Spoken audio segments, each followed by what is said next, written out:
Olá, seja muito bem-vindo ao nosso curso. Eu sou Júlio Franco e trabalho há mais de 26 anos como profissional da voz. Sou narrador, locutor, apresentador, mestre de cerimônias, dublador e, mais recentemente, narrador de audiodescrição.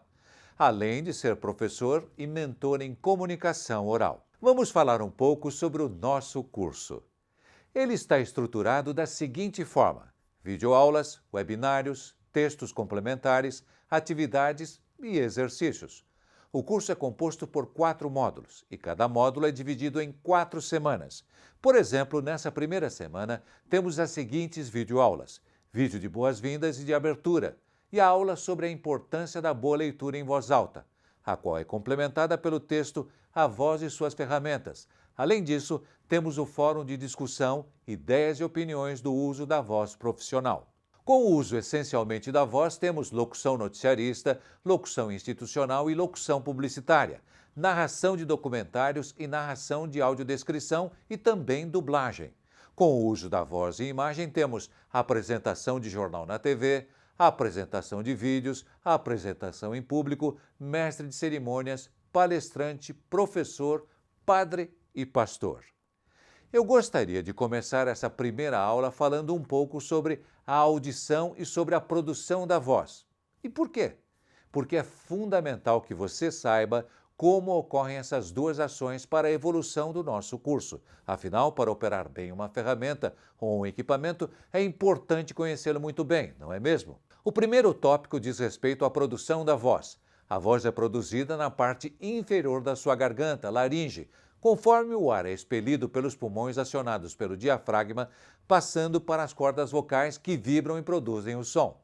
Então, esse som é amplificado pela caixa craniana e suas cavidades, modulado por palavras na língua e lábios. Audição externa. O som produzido, então, reverbera pela atmosfera em torno, até entrar no canal auditivo do seu ouvinte para estimular seus tímpanos e estruturas do ouvido interno, que convertem então a forma de onda sonora analógica em impulsos elétricos que o cérebro consegue entender.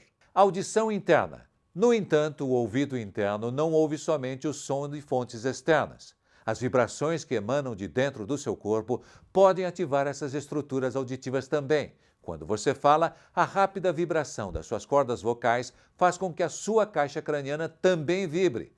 Ou seja, quando você fala, as pregas vocais na sua garganta vibram, fazendo com que os tecidos, crânio e cavidades orais também vibrem. Porém, esse som só é percebido internamente, por isso é chamada de audição interna. Porém, nós percebemos a nossa voz pela combinação da audição interna e externa. Isso porque as nossas orelhas estão posicionadas atrás da boca e o som que sai dela primeiro bate em objetos para então voltar para a orelha.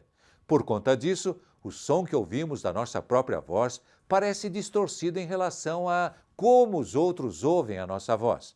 Isso acontece porque o som interno e o externo são recombinados pelo cérebro em um único sinal de áudio, que é o que você identifica como a sua voz. Assim, você ouve a sua voz em estéreo, a que vem pelo ar e a que vem da condução das estruturas internas do seu crânio, enquanto as outras pessoas ouvem apenas em mono, ou seja, a sua voz vinda pelo ar. Isso tudo causa uma estranheza. É por isso que você acha que a sua voz é de um jeito, mas quando você ouve uma gravação da sua voz, você acaba se espantando e não reconhecendo a voz daquela pessoa que está falando. Ou pior, não gosta da sua voz. Por essa razão, é importante ter ciência sobre os mecanismos de produção da voz, assim como é fundamental exercitar a audição ouvindo sua própria voz gravada, assim como ouvir os outros atentamente. Termino essa primeira videoaula com a frase do escritor inglês que viveu no século XVI, William Shakespeare, para a sua reflexão: melhor ser rei do seu silêncio do que escravo das suas palavras.